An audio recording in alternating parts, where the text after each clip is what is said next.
nine times out of 10, as soon as I turn around, they're like, oh, you know what? I was being an asshole. I'm so sorry, And why? Because even in that, even though I'm not getting anything, there's no reciprocity there. I'm still trying to give as much value as I possibly can. Okay, Mr. Dating Coach, let me show you. I'll show you my girl game. And I'm like, oh, please do. By all means. He gets his drinks, off he goes. She turns around, he's gone, and comes back to the table. And I was like, that was impressive. And she was like, oh, he was just super gay. He was just gay. I'm like, okay. Welcome, everyone, to the Social Connection Chronicles podcast. I'm your host, Coach John Bush, along with my co-host, Robert Richardson. And today we have a special guest, Dale Valor, who is a dating coach that helps men with their confidence in dating. Welcome, Dale. Hey. Listen, guys, seriously, I am so excited to be doing this. It was so funny. Today at the gym, I was on the treadmill, and I'm doing my thing, and I was thinking about, I'm like, I wonder what we're going to talk about. I wonder what we're going to talk about. I wonder what we're going to talk about. Just trying to like mentally prepare myself and get myself all psyched up and everything and ready to go, because I love doing podcasts. It's one of my favorite things to do is when I get to do a podcast interview or something like that. So, John, I really appreciate you reaching out, man, and just getting at me and inviting me on, and yeah, well, I'm ready to go. Awesome. So what got you started in this whole field that you're in? Well, that's okay. We only have an hour, right? Yeah, we can go as long as we want. I'll give you the kind of Cliff Notes version. All right. So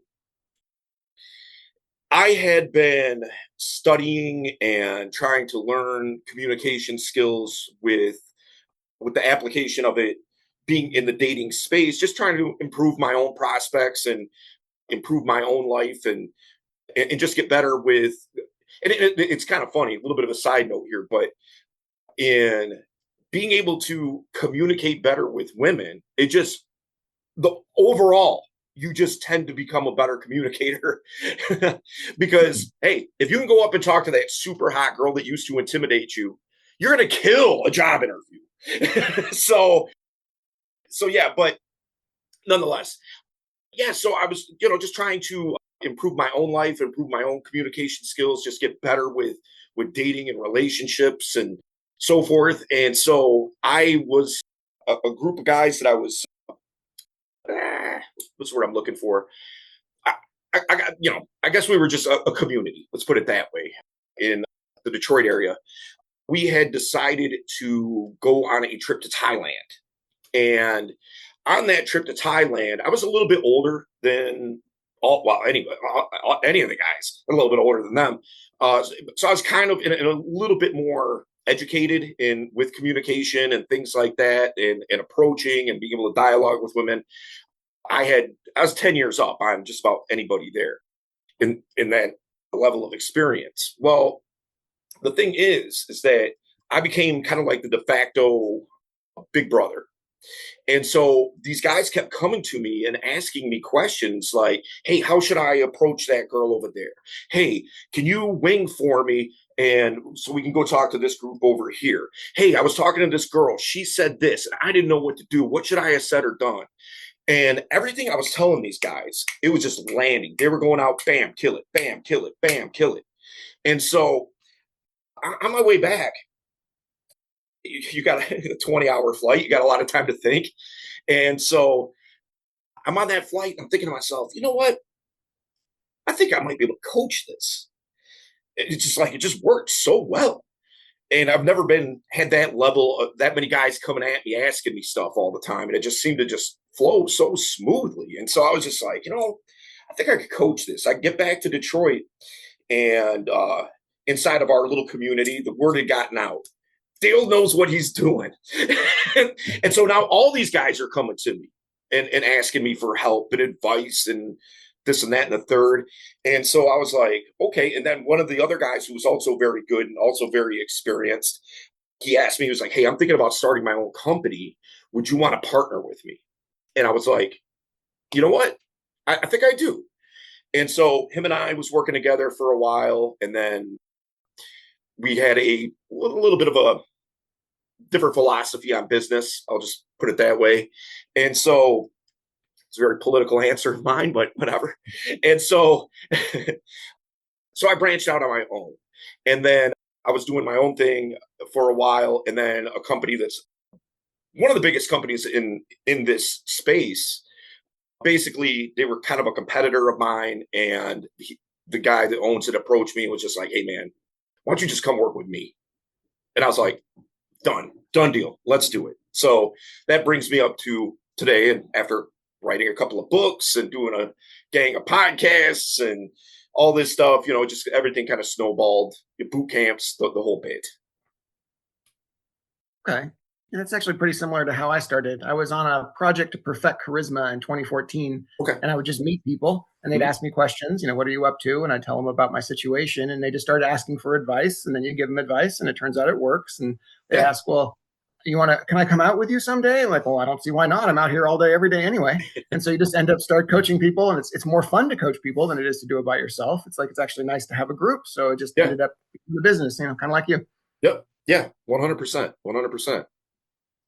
Yeah. So the thing that initially attracted me to you, that got me interested in what you were doing, is I was starting a Facebook group. And so I joined a few Facebook groups to find out what was out there. And I found your group and I saw that I've tried very hard to stay away from pickup artistry. Like I teach social skills and I'm trying to show this is the kind of thing that your mom can buy for their teenage boy without worrying that I'm going to create a misogynist. And that's what, and I try very hard to hold that space of, this is a good product. This is not what is going to create, your red pilled, woman hating men. Misogyny in a box. Happy birthdays. Because this is the trouble is that you get into pickup artistry and they teach very useful things like confidence coupled with less useful things like some degree of misogyny. And so I saw your group and your answers were always right. They were correct both in terms of what to do, but also without that unnecessary woman-hating garbage that just pervades the field. And so I really appreciated that about you, that I felt like you actually give good, rock-solid advice without that unnecessary dose of women are these dumb animals that you can just learn to control. Which is just, it pervades everywhere. It's like, God, you listen to people talk. It's like, if I get good enough at this, I can steal any woman from that simp man. It's like, occasionally you're going to meet a woman that actually loves her husband and is not going home with you no matter what you say. Right. I'm like, no, if I get good enough at this, I can totally do it. I'm like, that was just such an unhelpful mindset. Yeah, no doubt, man. No doubt. And I love what you're saying there because you're right. There's so many, the way I kind of put it is like this. Look, there are a lot of like if you look at churches, okay, there's a lot of great churches that are on the up and up, not trying to scam people, not trying to just take your money. And when they do, it goes right back out and doing what they're supposed to do. There's a lot of other ones that it isn't like that. And so, and what people tend to do a lot of times, and I get it, it's human nature, but people tend to paint with a broad brush. And so they see what is the predominant voices in the space. We all know who I'm talking about, the different ones. I guess I probably don't need to mention names, but these voices in the space that are so loud and so attention grabbing and so provocative that it becomes a thing of where it's like, oh, you're in that same space, then you must be like that too, and you're guilty by association, even though you're not associated. Right. And so I love the fact that you're willing to shine a light on the fact that you're right. I teach my guys all the time. What you want to be doing is giving value and not taking value. When you walk up to a woman and you approach a woman and you're just after sex or you're just after whatever it is that you feel like you need to feed your ego. That's all that's just taking value. That's just take. What if you give? People want to be around, shocker, but people want to be around people that give value. Imagine that for a concept. And so that's what I always try to instill. It's so funny because I see in different it's surprising to people how little I follow of other coaches' stuff and things like that. But in my space, it's a little hard to not see it from time to time.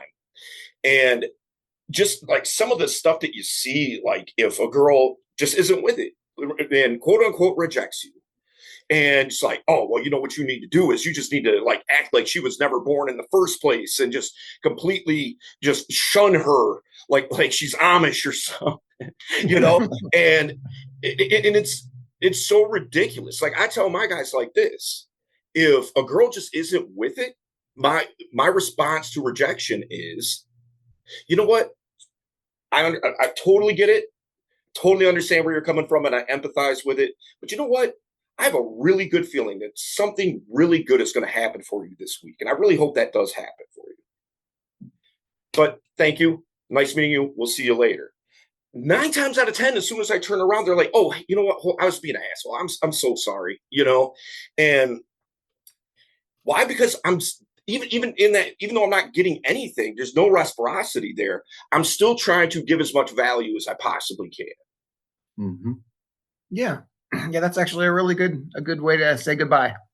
Yeah, absolutely. You know, I always tell everyone, especially in this space, you know, 9 times out of 10, the person that you're talking to is a good person. So don't fear rejection. Don't fear any of this. And don't believe all of this trash that's coming out of the extreme parts of social media. It's meant to inflame. It's meant to make everyone angry. Yes, there are crazy people that hate all men, just like there's crazy people that hate all women. Mm-hmm. But those are outliers. Don't fall into that trap and don't become part of that trap. Most people are good people, and most good people, when you take the time to get to know them, it's easy to make friends and it's easy to make deep, lasting, good connections with people. Mm-hmm. And that's a great thing. So that's for me with all of this. I really focus on just helping people be able to create that connection. It's like, it's all right not to go to bed with the woman you just met. It's okay to go, oh, well, you know what? We didn't work out, but we're now friends. And that's awesome. Yeah. Because you know what? Yep. Once you make friends with her, she's got a bunch of friends too. And as soon as you got a bunch of beautiful, sweet, loving female friends, you know what?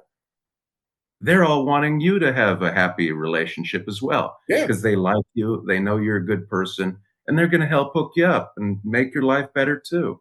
Mm-hmm. So just being with people and being valuable with people and treating everybody like a good person and moving forward and building everyone up. That's absolutely right. Everything you said, I completely agree with. Yeah, man. I mean, I love what you said there. In that, one of the very first things that I instill with new students that I start working with isn't even going out and like trying to get a girl's phone number or trying to get a date or whatever their objective that they started working with me in the first place was. One of the very first things that I'm teaching them to do is go get in the friend zone. Now, which is so contrary to like what you said about like online spaces. You have such a loud minority that it's just this echo chamber where guys buy into this stuff and they start having cognitive bias about like, oh well, yeah, that's just the way it is. When I hear that, you know what that tells me? You don't ever go out, because let me tell you, I go out all the time and I never run into the stuff that these guys are talking about. Never. Mm-hmm. 2, when's the last time you've actually talked to a woman, aside from the cashier at the, whatever, the grocery store or something?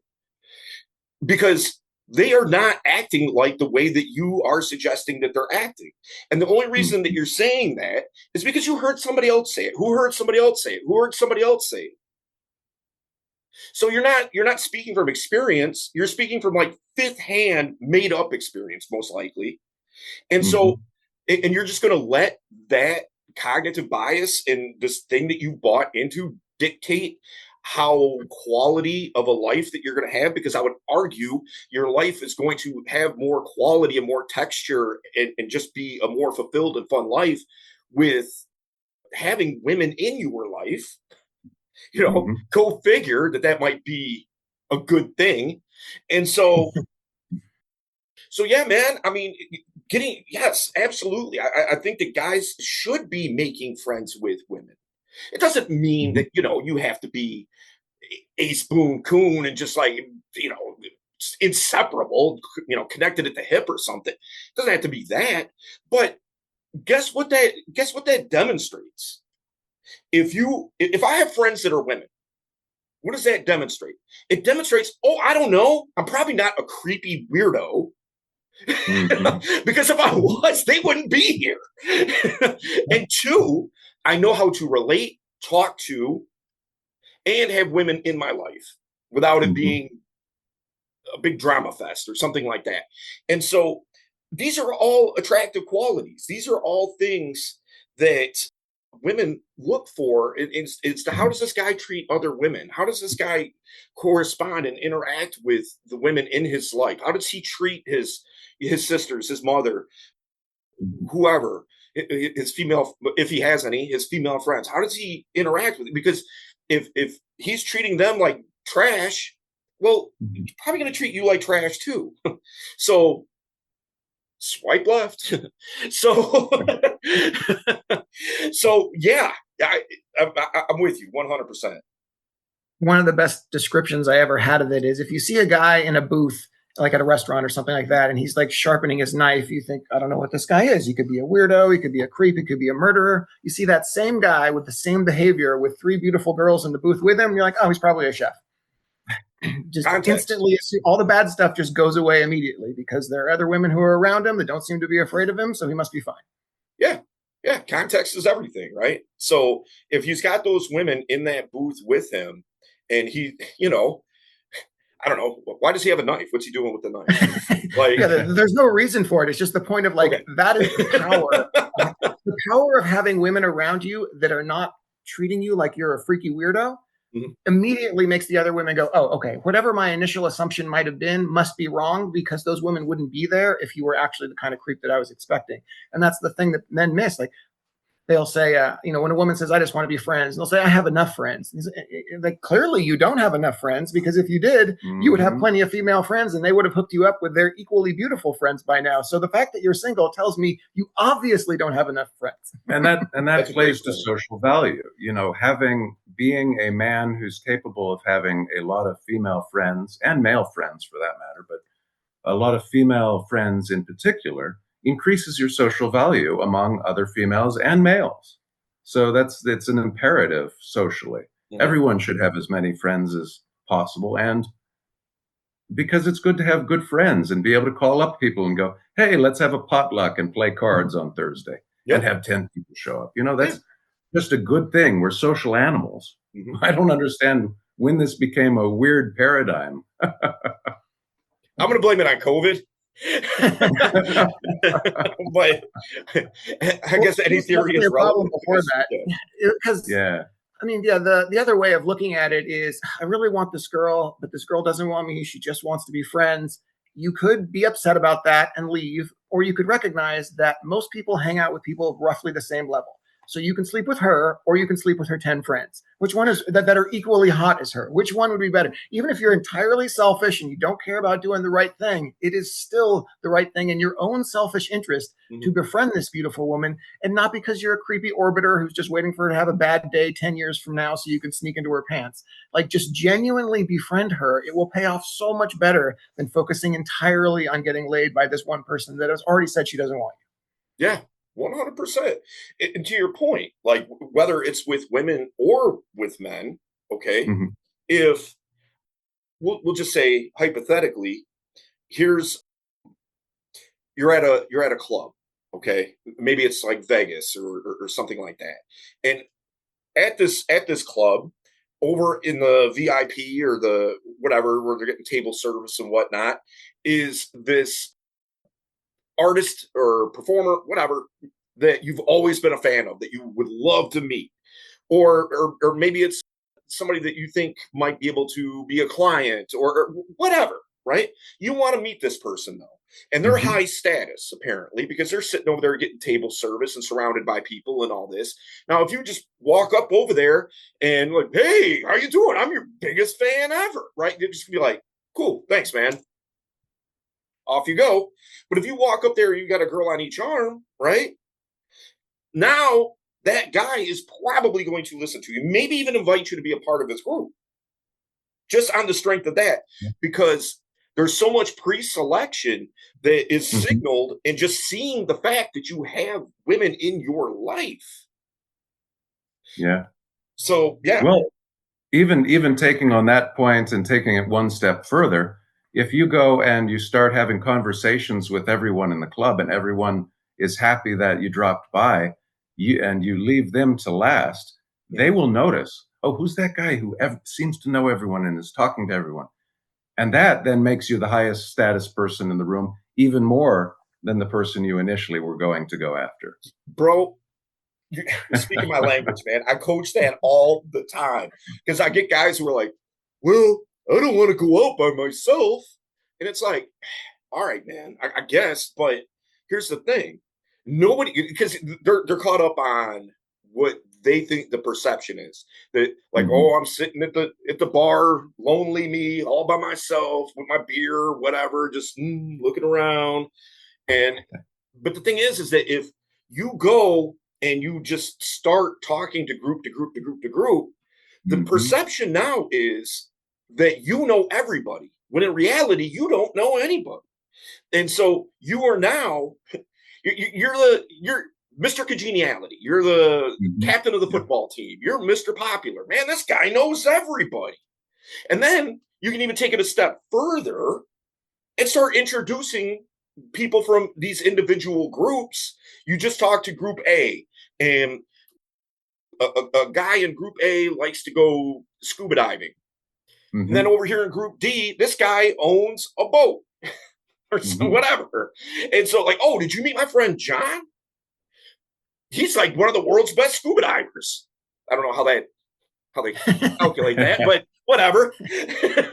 But hey, I need to introduce you guys. John, come here. I gotta, and so now these groups are starting to intermingle. You're the straw that stirs the drink, Yep. and you've manufactured all this social proof from nothing.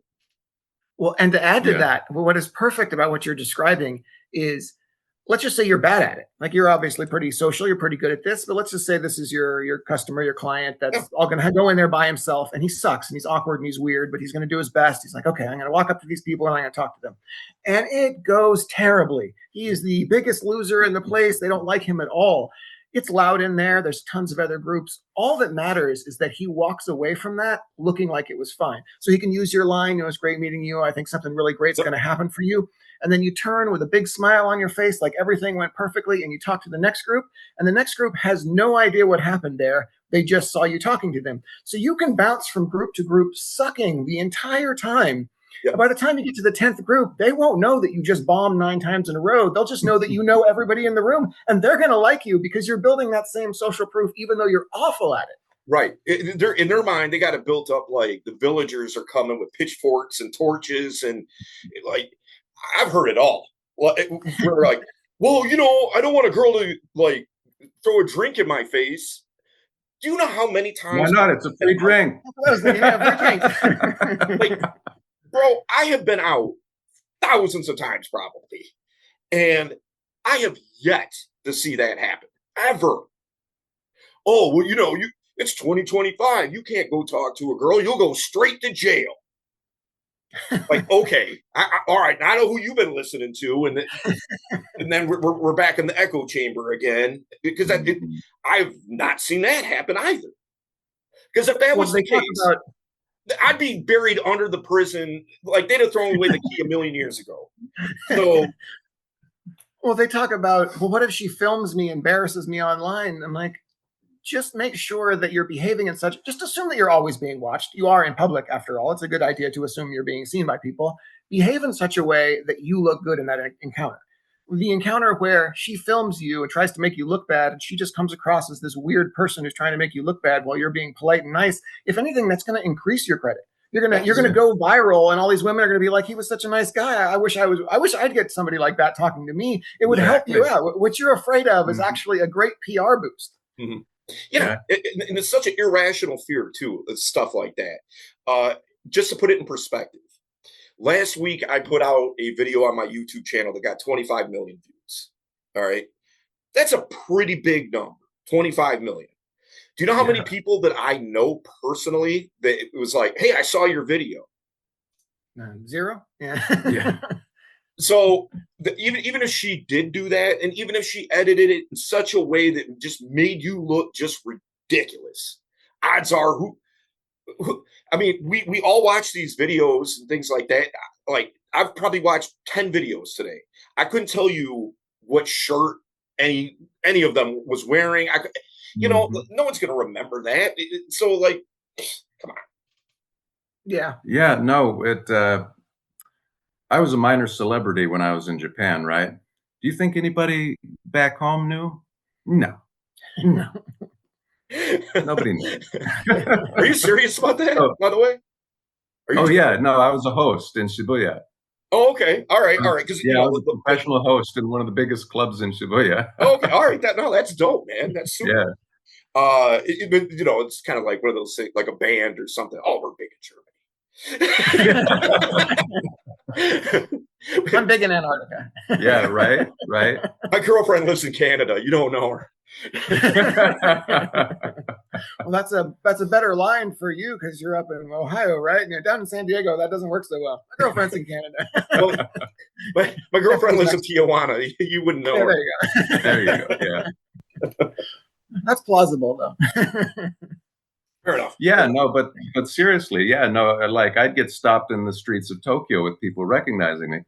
I come back to California, it's like nobody knew who I was. It was just back to being complete anonymity. Yep. It was like, oh, well, I should go back home. I miss it. To be fair, I'm just going to go out on a limb and say that you probably stand out quite a bit in Japan.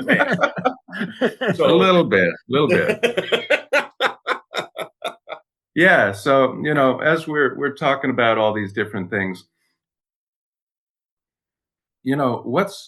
we're talking about the good advice people get, the bad advice people get, and the absolutely crazy advice people get. Let's start off with really, what's some of the craziest stuff you've heard from people that they've had as advice, like the wackadoodle stuff, just so we can get a few laughs out of this first off. Yeah. All right. Like, you mean from other coaches? Yeah. Well, from other coaches or even from online videos. What's the most wackadoodle stuff you've heard? Okay. Yeah. I mean, I think here's the thing. This is what I tell people all the time. Everything works. It's just a matter of what works best for you. So somebody could be giving advice that I wouldn't coach, okay? But it might be workable for some people or their particular audience or something like that. I mean, there's certainly philosophies and things like that I just don't align with, like red pill, black pill. Take whatever pill you want, the pill, whatever. But yeah, so I think in a lot of cases, when we're talking about coaching advice, in particularly like online and stuff like that, is that people, because there's so little, and I'm guilty of this too. I'm not saying that like I'm above this. It's more of a time sensitive thing than anything else. It's hard to have a lot of nuance and a lot of context. And when you're trying to demonstrate a particular point or something like that, when you got to get it within a 60-second reel. Okay. So that's like, I'll see some stuff and I'll be like, man, is that surfacey advice? But at the same time, how deep can that person go with it? Unless it's a long form video, that's a little bit different. But yeah, I think, I've heard some stuff that's like, man, I would never coach that. But whatever, and I have something in mind. I'm reluctant to say it because it's very sexually suggestive. but yeah, like in other words, I would not open a conversation with something like strongly sexually suggestive. Okay. Like, yeah. I think I think a piece of bad advice that you see out there a lot is, and again, I mean, I guess it's some of the stuff that we already kind of covered a little bit, but is just these guys who feel like that they have female psychology summed up to a very Hmm. simplistic view and operating off of that view in very broad paint strokes. Hmm. And like, like she, what's that one? She's not yours, it's just your turn. Mhm. Like, Oh, yeah. come on. And Yeah. so, yeah, I think I think it's bad advice, but I think it Hmm. kind of comes from a good place at least. Hmm. Is like you had mentioned earlier, confidence. Like Yeah. some of the good things that can come out of things like red pill and stuff like that is trying to work on your Hmm. confidence, and I'm all for that. I wrote a book on Hmm. confidence. You know I'm a proponent of confidence. However, Hmm. I think the issue is that guys overcorrect to where Yeah. it's like, okay, confidence doesn't mean that you have to be the biggest jerk on the planet. That's not Hmm. confidence. That's posture. Yeah. Yeah. So I think that, and I think that that's where I can't even call it bad advice. I just think it's void advice. It's just Hmm. not there. Is checking guys on these overcorrections and like where I have to be the alpha all the time. And it's so I don't know, man. Like it's kind of like imagine it's a hot summer's day, right? Yeah. And your girl comes up to you and she's like, "Hey, you know what? It's really hot outside. You know, what would be fun and like sounds good to me is if we walked up to the corner ice cream place and got some ice cream, and then you being like, no, girl, I decide when we're gonna have ice cream. You know, like even in the back of your mind, you're like, man, that does sound real good right now. I can't let her know that I'm the alpha. You know, like that it's Yeah. ridiculous. That's exactly what I was thinking when he asked you the question of bad advice is so much of it Hmm. centers around feigning confidence. Exactly the example of the being overly dominant jerk, Hmm. but also Hmm. the sexual stuff that you were talking about. When you're walking up to a girl and you're using a very well and cleverly worded line to say, I want to sleep with you right this second, Yeah. the main thing that you're doing is demonstrating confidence. That's the real reason why that is potentially useful advice. Mhm. But that's probably not the best way to deliver confidence, just like being a completely overbearing jerk also shows confidence, but it's not the best way to deliver that either. Yeah, it might show confidence, but it doesn't show competence. Right. Yeah. So you can be as confident as you want to be, but if you're not, I could be the most confident, unskilled brain surgeon in the world, and everybody everybody that every surgery I go to do, that person's lobotomized or if not dead. Well, we know somebody with that level of confidence on foot injuries, don't we? Oh, yeah. When I broke my foot, the guy was telling me, oh, it's not broken. And then even after we went to the doctor, he's like, no, that's not a break. Like, that's not what the x ray showed. And this guy was a doctor. No, he was just as Oh, okay, confident as all me. right, just Yeah, no, no, no. It's a buddy of ours, and he just it was so funny, right? So I worked in medicine quite some time, right? And I come and I'm like, oh, that's a bad break. When I the first thing I look at it, he's like, that's not a break. There's no way it's a break. your foot's not. Okay. Yeah, Ah, No, you're good. literally, Walk the it up, bone was bro. like this. I have a, You could see that splayed out.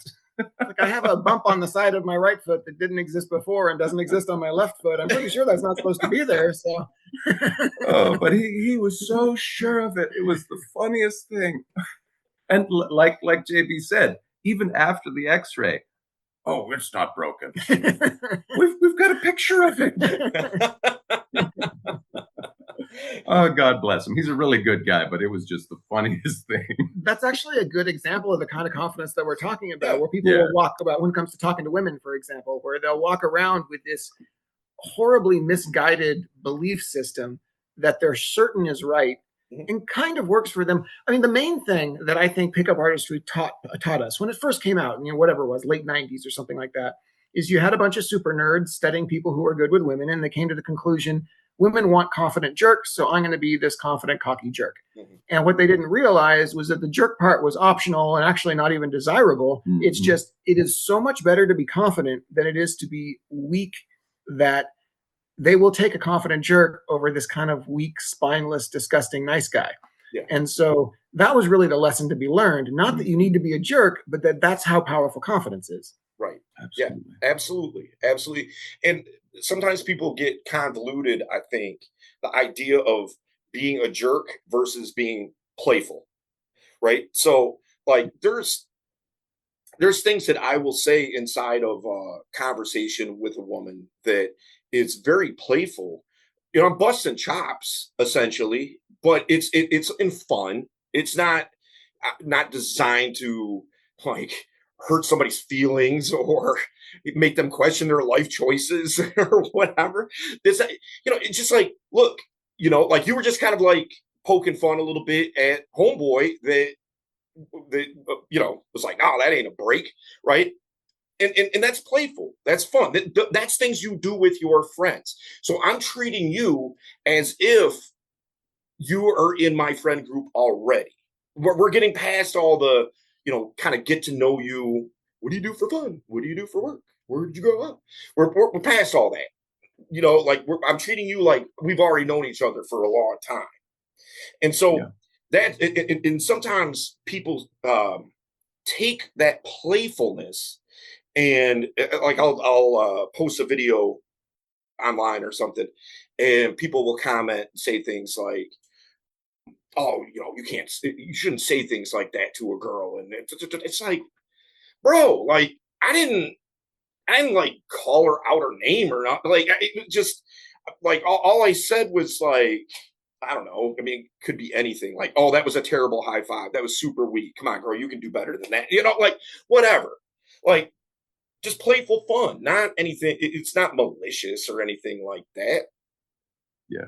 Right. And intent is such an important part of it. That's one of the big issues with the whole misogyny part of it, is that I'm not trying to preach to you on moral grounds. I'm not a religious leader. I'm not saying that you're wrong for hating women. I'm saying that you came to me with a goal, and your hatred and judgment is totally getting in your way.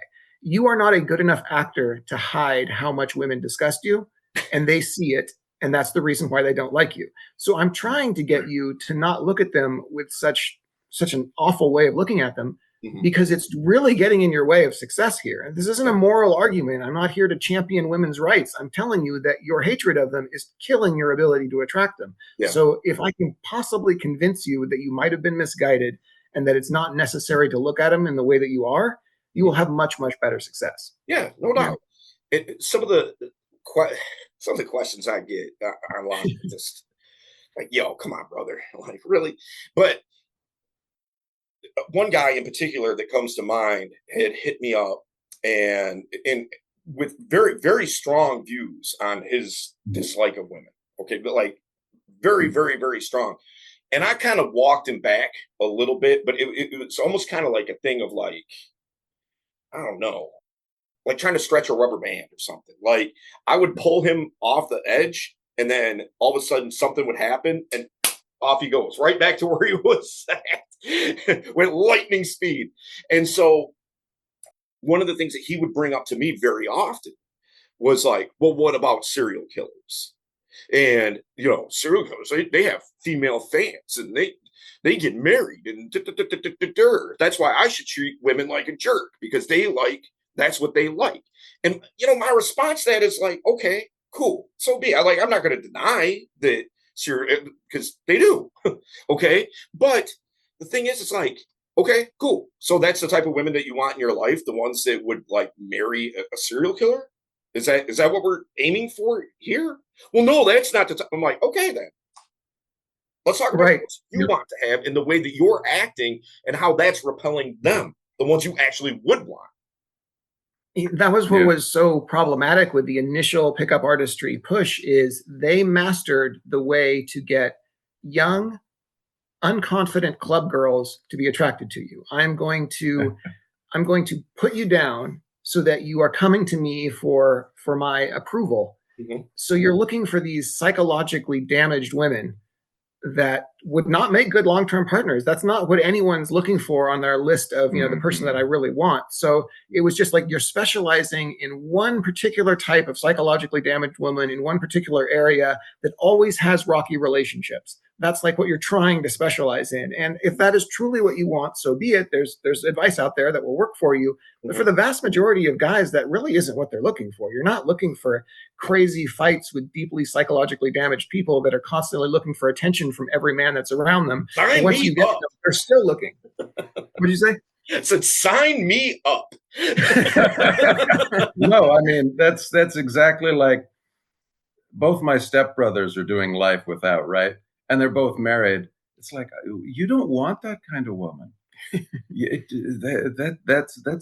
They've got a few screws loose to want to marry somebody who shot 3 people, like not what you want. It's the kind of woman that's At least I'll never be bored. Exactly. Yeah. Well, the thing is that in my personal opinion, I don't know if I have data to support what I'm about to say, but I think that when guys are going after like those deeply psychologically scarred women and that are just kind of low hanging fruit, so to speak, I think that that's more a commentary on them than it is the girl, because if they had self worth, if they had high enough self esteem and knew themselves better, they would know, like, okay, that ain't it.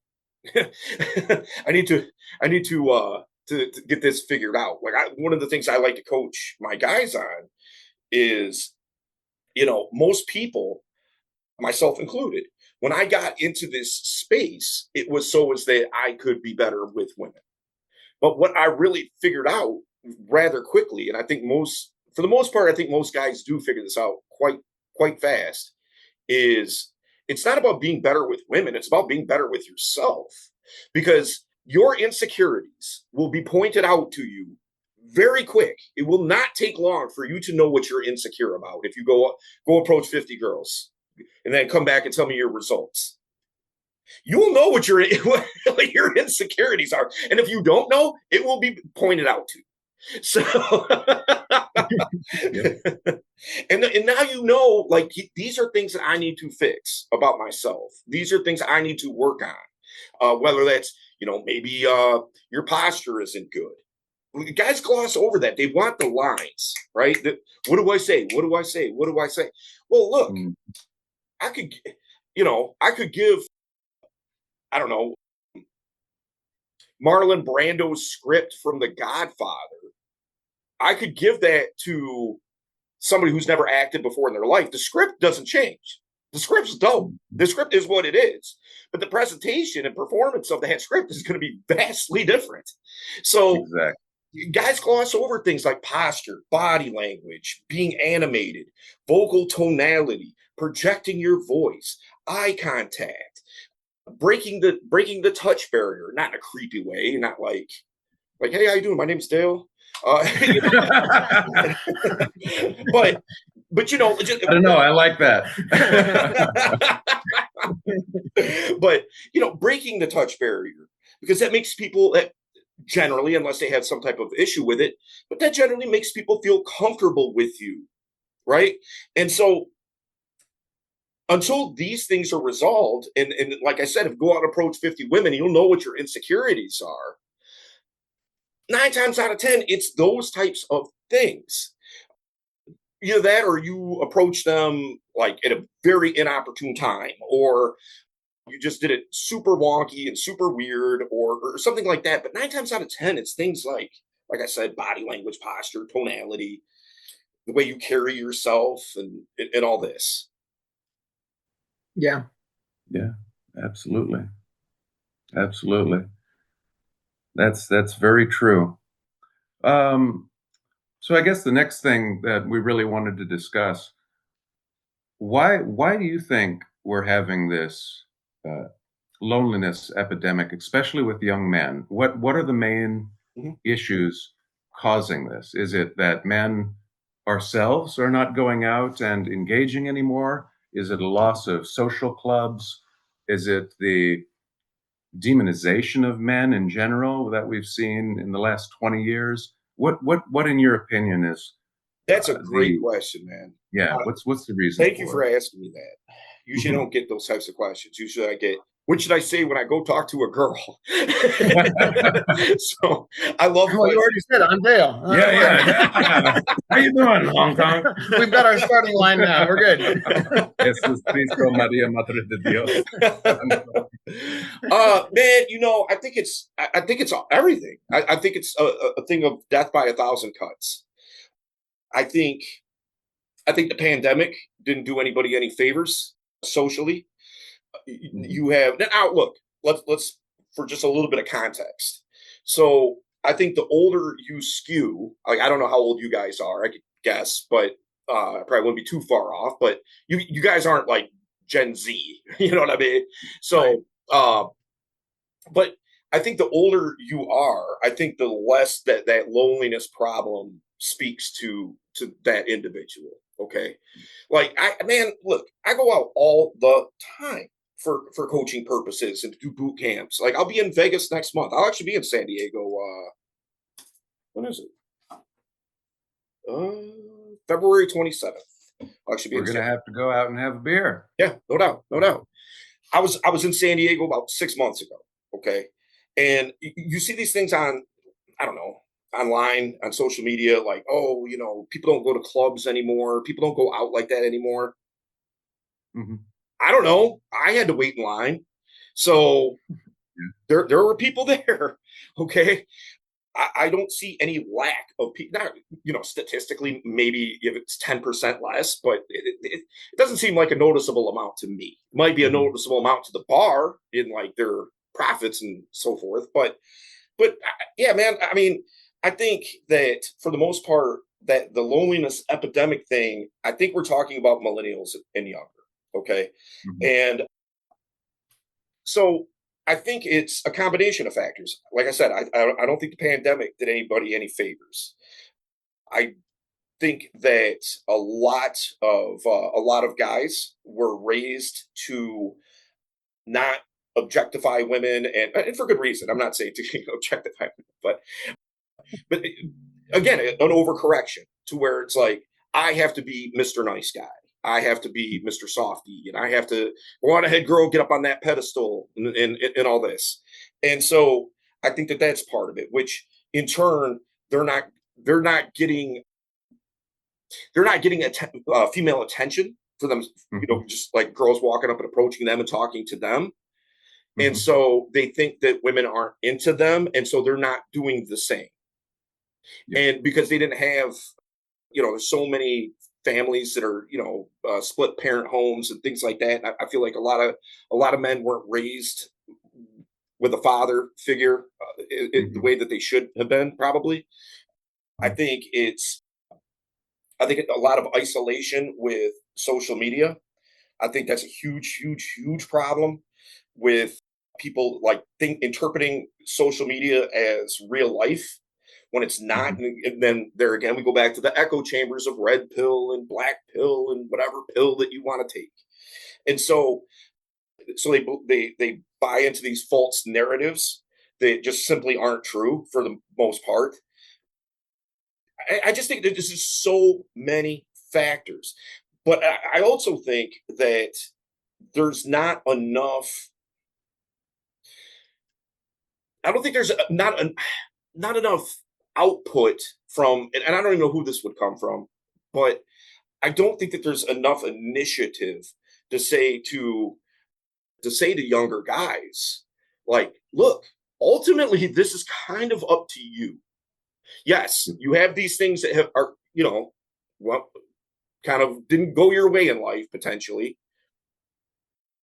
Oh, well, finances is another thing. Mhm. People like, Mhm. trying to get a job, and people living with their parents into their 30s now, and feeling like a man child. And so, like, what woman's going to want me because, six figures, six pack, 6 foot tall, and I'm none of these, right? So what woman's going to want me? Why? Because they're in the internet echo chamber again. And Mhm. so I think the way out of it is it being reinforced to young men. It's like, Mhm. look, man, the only person that's going to get you out of your basement is you. Yep. Nobody's come to save you. Nobody's, Yep. unless your mom kicks you out or something, nobody's going to nobody's going to help you this way. You have to go out and seek it. Like the age old adage, the how's it go? It's like the teacher appears when the student is ready. And, Yep. and and that's kind of the thing. These guys aren't even looking to be taught in a lot of ways. They want very surfacey fast food advice that it really doesn't work. It isn't very helpful. It Mhm. might lead them down the path of what could be helpful, but they're still not on the path yet. And so, Yeah. yeah, I think that that's really it. Is just video games. I mean, we can keep going and going and going, but at the end of the day, like one of the things I like to coach my students is this. Kind of sounds more like life coaching than I guess dating coaching, but whatever. Dating's a part of your life, so whatever. But I have them do a time audit of their where's your time go? Because Mhm. one of the excuses I absolutely detest is I don't have time. Yeah. It's like, really? You really don't have time. So if I told you that if you couldn't squeeze out 3 hours this week to go out of your house and be social with people, that I'm going to come to your house, I'm going to put a pillow over your or a pillowcase over your head, and I'm going to beat you with tire iron. Are you going to be able to find 3 hours? I bet you will. so so I know you have time. It's just an excuse. It's a terrible excuse. Yeah. Yeah. No, that definitely ties in. I mean, what prompted that question really is if you look at men growing up without a strong male role model, Mm-hmm. one of the most striking examples is a child, a male child who is raised in a single parent household by their father Mm-hmm. versus by their mother. Mm-hmm. The son that is raised by their mother is 20 times more likely to go to prison So hold on. than just Let me try to raised by understand their. that. So a guy that's raised by a single mother is 20 times more Mhm. likely to go to prison. Correct. Than Okay. All right. just I being think I've heard raised by a something like single father. Mhm. that. Okay. Yeah. Yeah, and I mean, I think a big part of that is, us as men, we Mhm. do require a different type of training and Mhm. upbringing than females do. Yep. Um, Females don't live in a man's world, and we have a very different paradigm that absolutely needs to be addressed and understood. Mhm. Men, especially young men, I remember when I was young, we're much more aggressive and we want things and we're willing to do different things in order to obtain it. Mhm. And you need a positive, strong male role model to polish the sharp edges so you don't Yes. become, uh, so you don't become criminal in a lot of these cases, All right. to direct our aggressive tendencies to good things rather than just letting us loose in the world. Yeah. Yeah. I think it, yeah, you want what's that the saying, you want to be a warrior in a garden, not a gardener in a Mhm. war.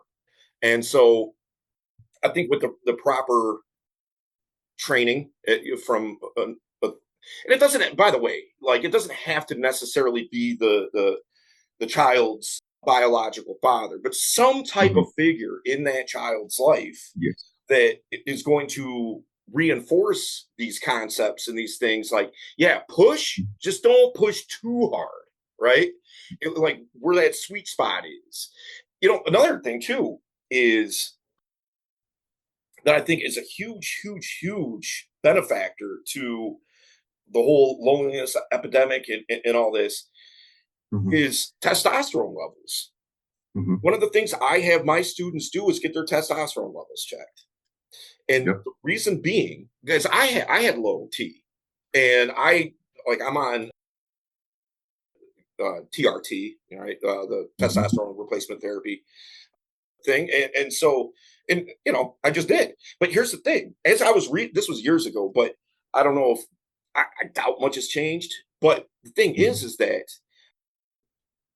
and when I was researching it and trying to see what was the reality of what the doctor was telling me versus, or well, what the doctor was telling me versus the reality of what it is, and just trying to gain knowledge from as many sources as I could and try to, put the puzzle together.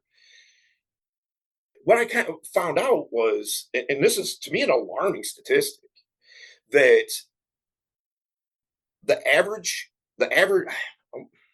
I'm paraphrasing here a little bit. I don't remember the Mhm. exact numbers, but I'm close if I'm not right on. The average 22-year-old has the testosterone level of a man in his 80s in the 1940s. Yep. Yeah.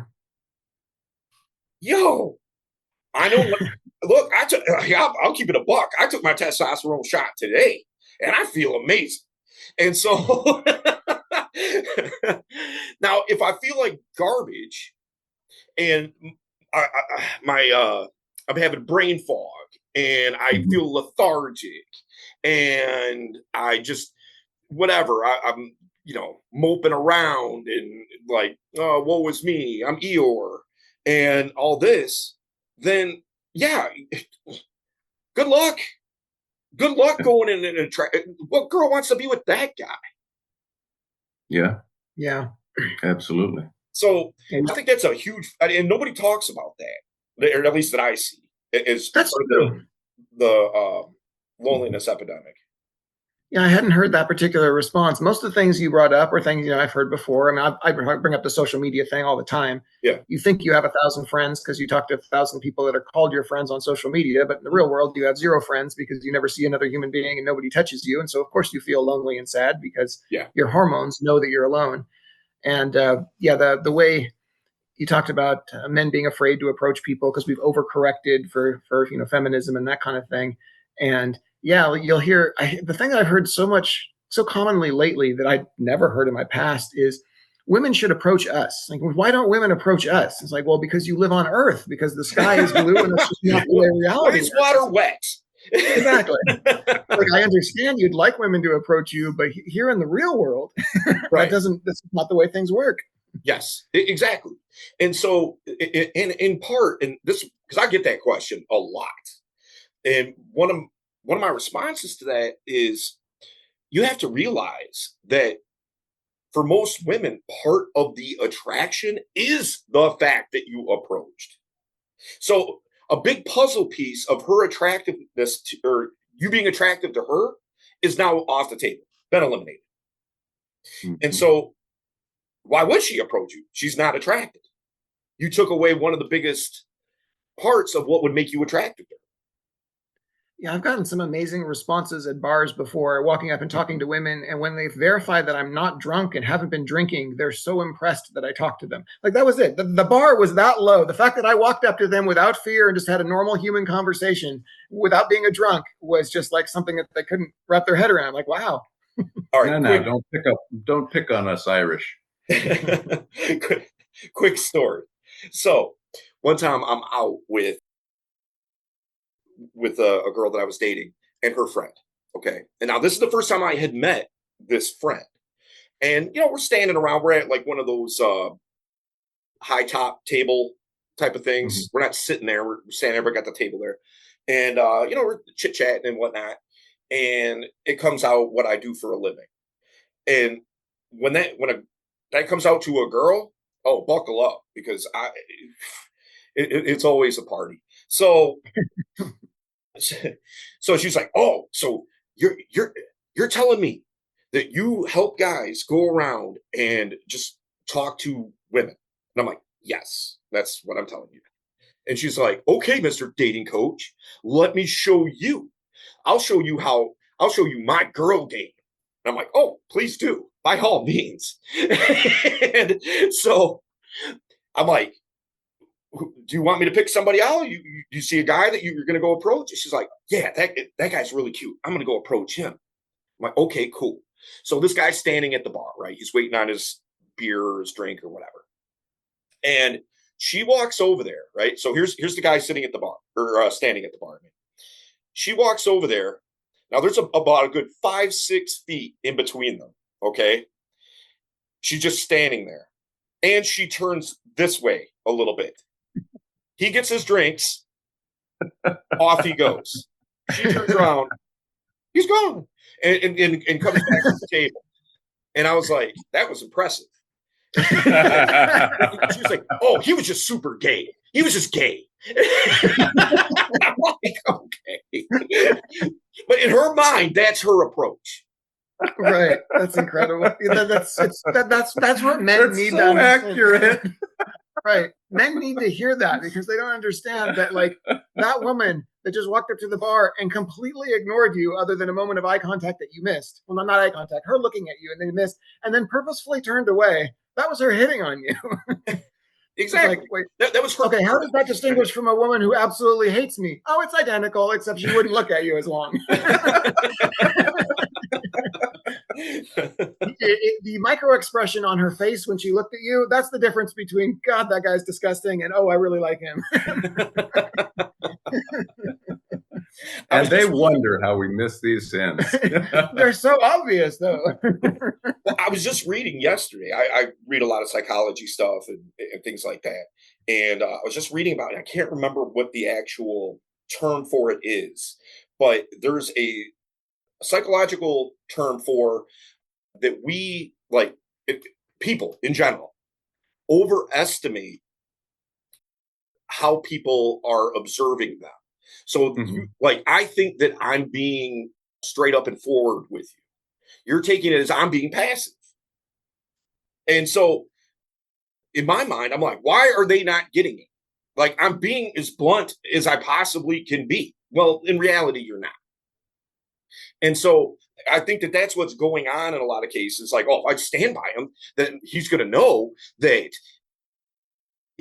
I'm over here to talk to him. All he has to do is start the conversation, but I'm making the first move here by walking over in his proximity.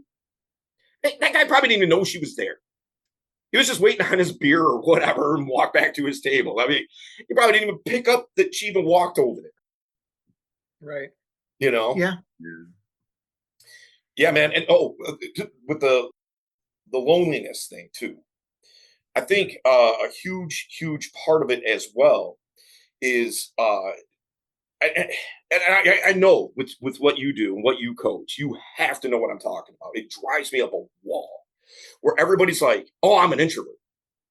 Oh, it's like, no, you're not. Like, no, like in reality, like 10% of people are like true introverts. You know, like I don't know all the Gen Alpha lingo. Does that mean coward? I love that. That's good. I like that. Yeah, exactly. Because introvert means you will eventually get tired being around people. That doesn't mean you don't like talking to people. It just means you can't do it all day and night like I can.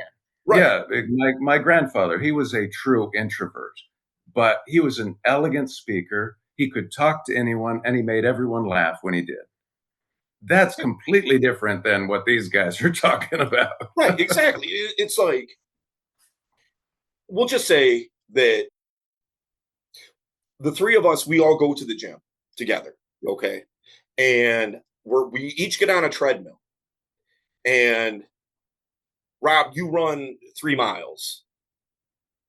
John, you run 4 miles. I tire out after 1.5 miles. And then me being like, I don't run.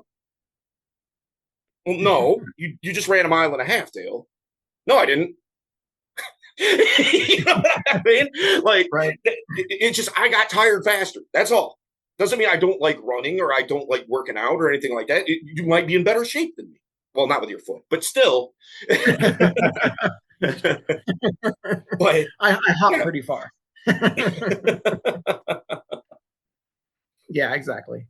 Yeah, because people are looking for excuses, and an introvert is an excuse. I mean, I know personality tests can be very fun for people and they enjoy taking them, but the main reason I tend to shy away from them is that it has two problems. People tend to say, oh, I'm this personality type, I'm lumped in this category. Here are all these good things that don't really apply to me, but I'd like to pretend that they do.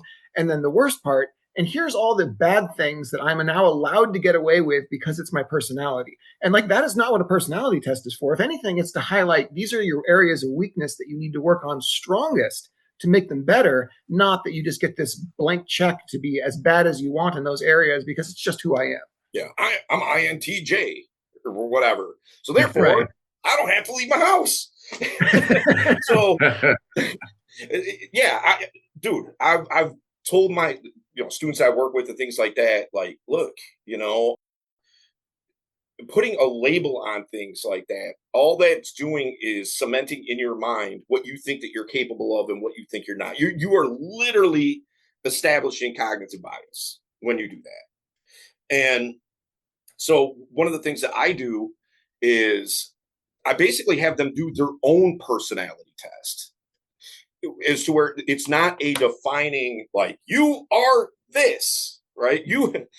What Star Wars character are you? What Harry Potter character are you? Answer these 10 simple questions.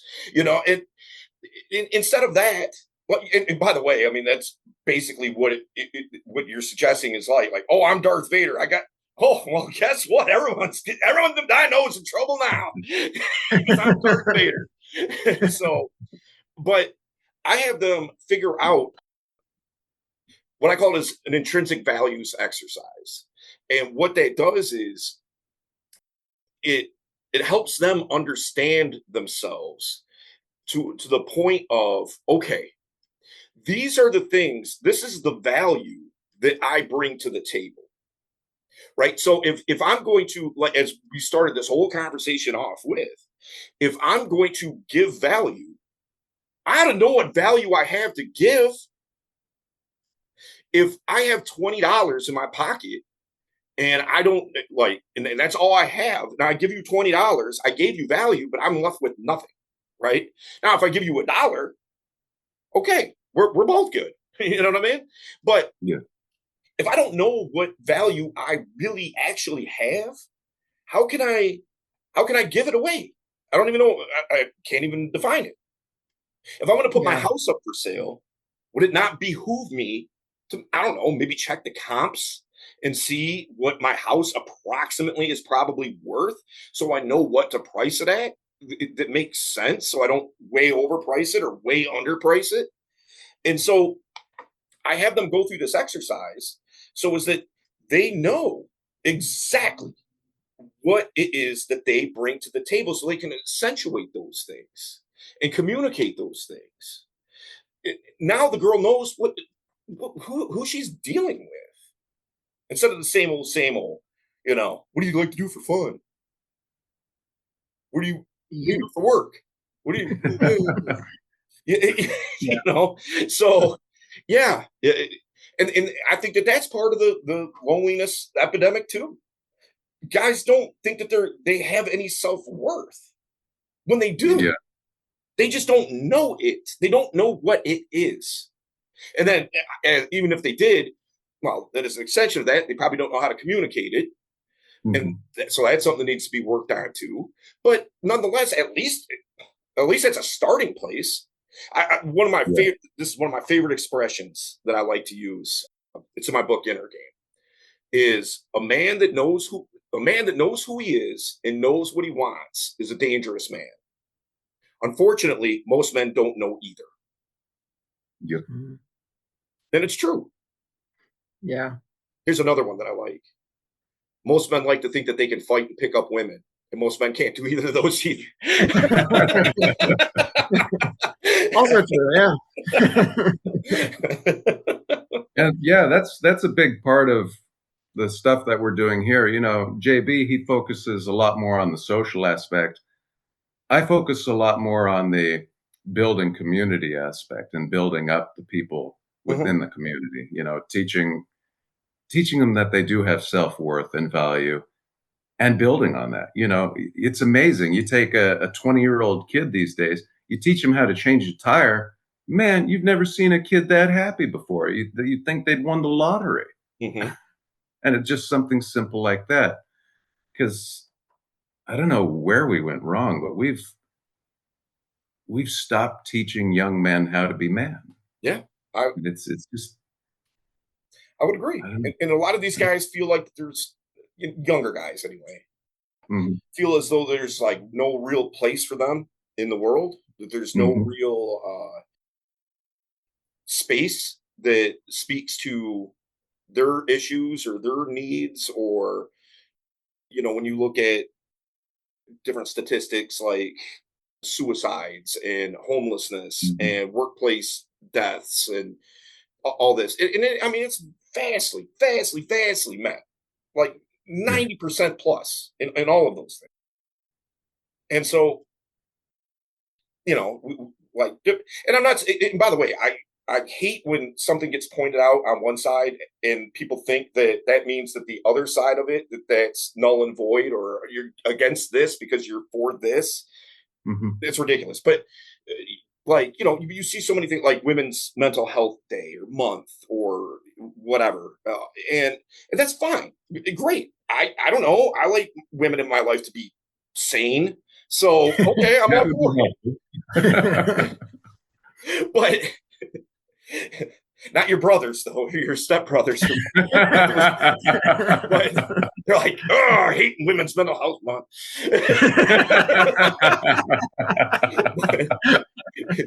But like, and I know that there is stuff like that, but it doesn't get celebrated the same. It's not like a thing of where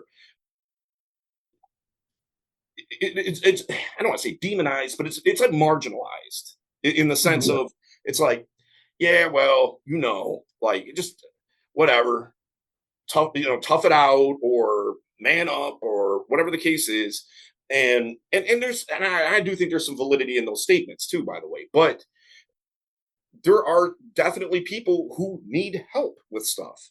And Oh, yeah. hence, therefore, what you guys do for a living, what I do for a living, it is super Mhm. valid, because they're not getting taught these things. And so Yeah. it's got to come from somewhere.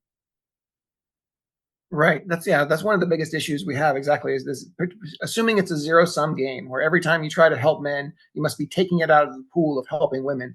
And that bad attitude has resulted in the reason why men are so weak these days. But women aren't happy with weak men. Women want us to be more manly, and they don't seem to recognize, really, they're starting to recognize more, that when men are weak and falling behind, all that means is you can't find any decent partners. So it doesn't benefit women to let men fall so far behind them. Like, nobody's happy with this. Right. Exactly. Yeah. It's Exactly. not good at all. Yeah. Yeah. No, it is really interesting seeing how the marginalization of men has been so detrimental to our society overall. It, uh, it'll be interesting to see how this continues, whether we correct it or not.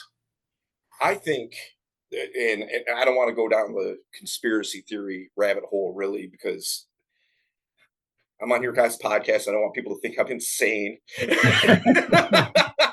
That's all right. I'm the crazy one on this podcast. They give me meds and pay me to stay away from people for that.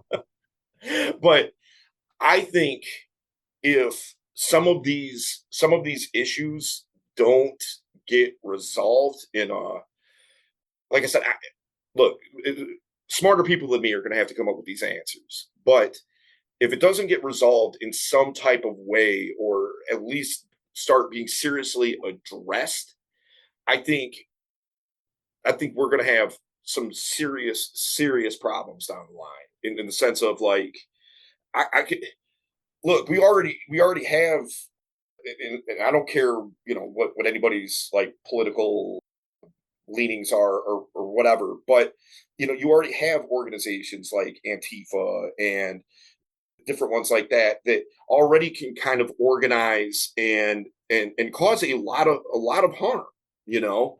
And so imagine a whole generation's worth of dudes who are just like, one day just waking up and just being like, you know what, this ain't it. Like, Yep. we're going to start taking what's ours. who's going to stop them? Yeah. You know? Yeah.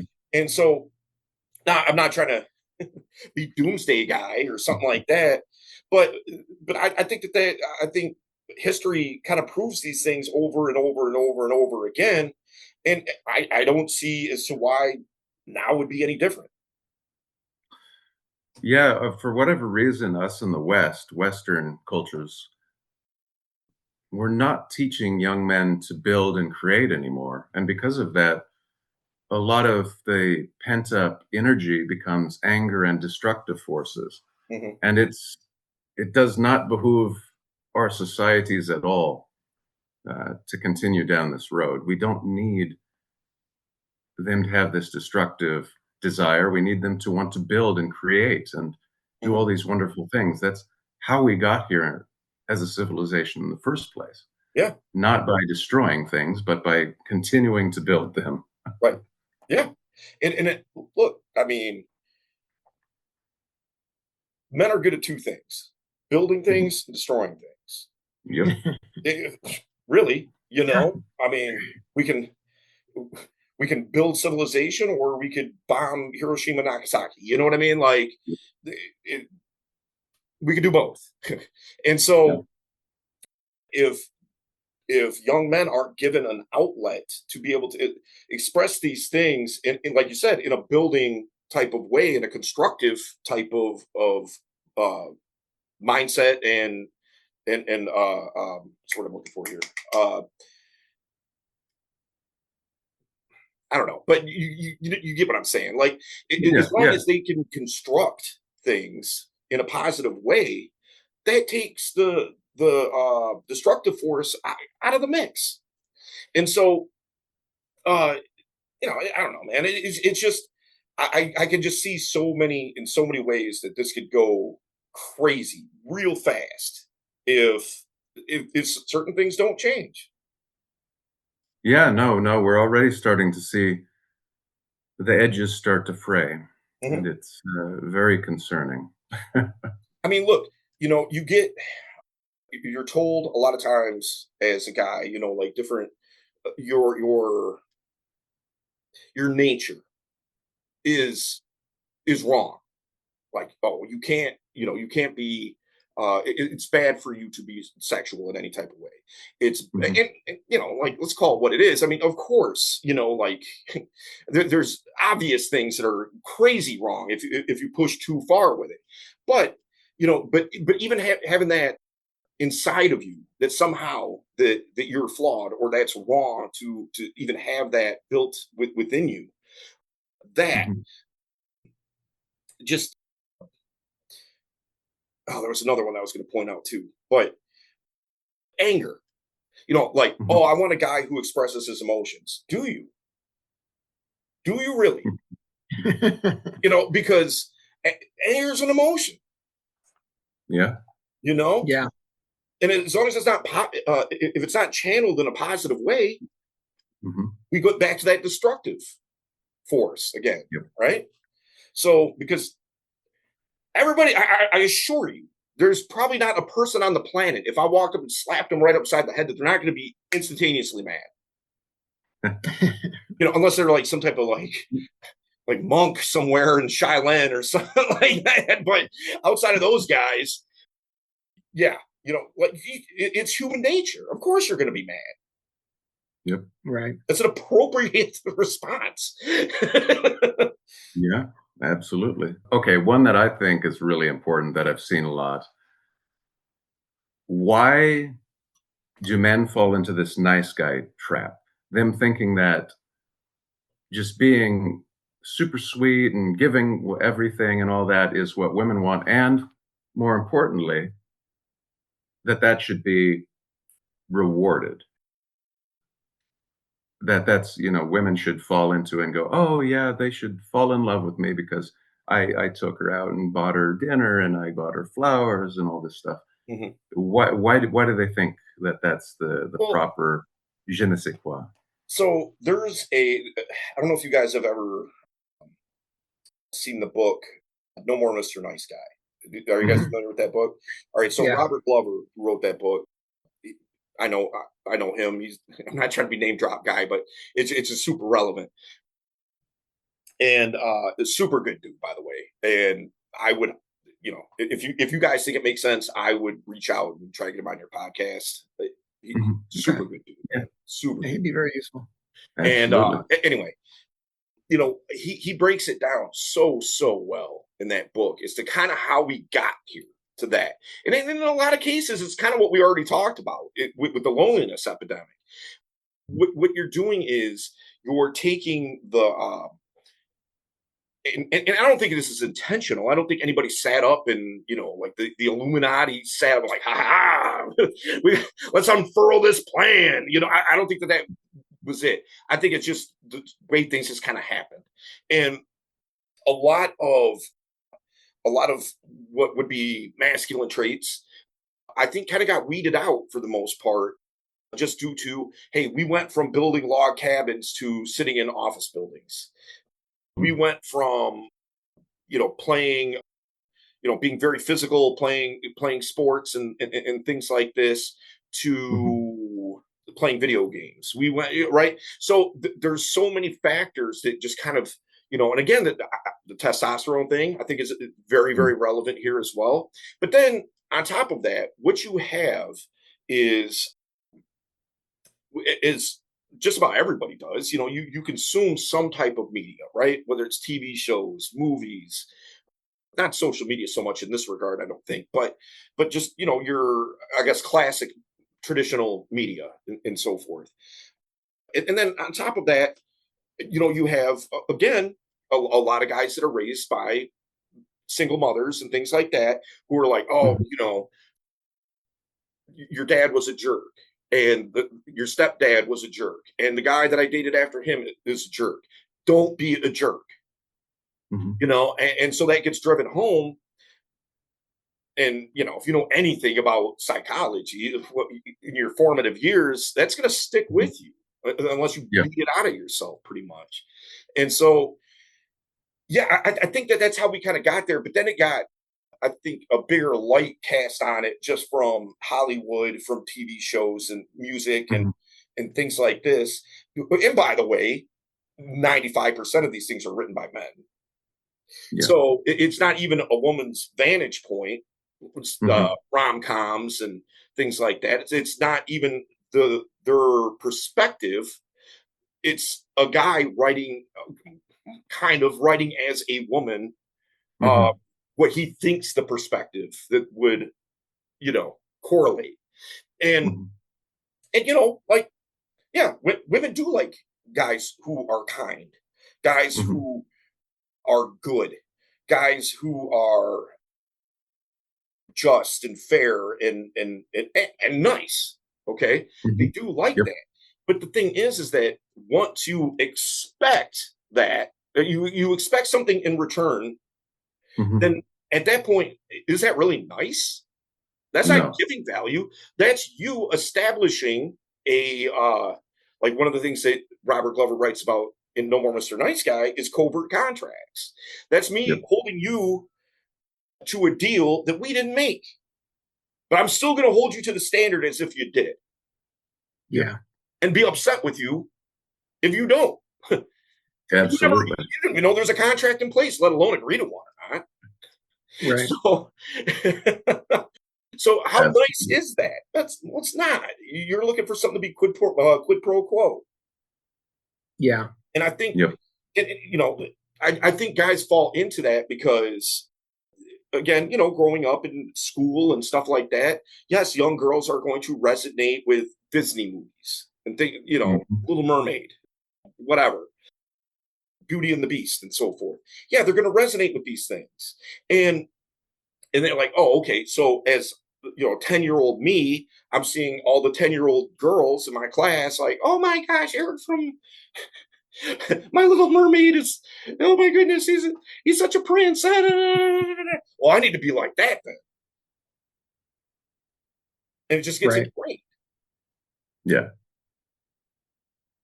I think that I mean, I think that's really what it boils down to. And also, Yeah. Yeah. Yeah. Most likely. I've always wondered why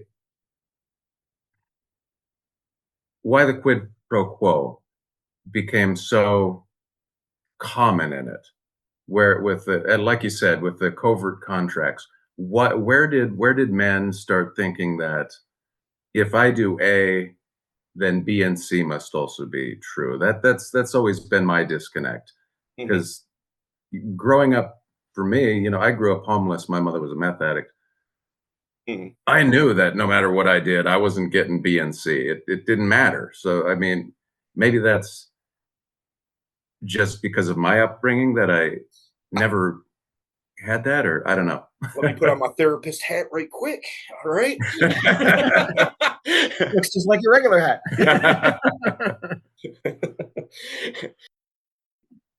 But yeah, I mean, I think that that's exactly it. That's why you can't see it from the other perspective, is Yeah. because how you grew up, it was, Mhm. I mean, obviously, I don't know except for the two sentences of what you told me, but my hunch would be that A didn't equal anything Yep. in a lot of cases.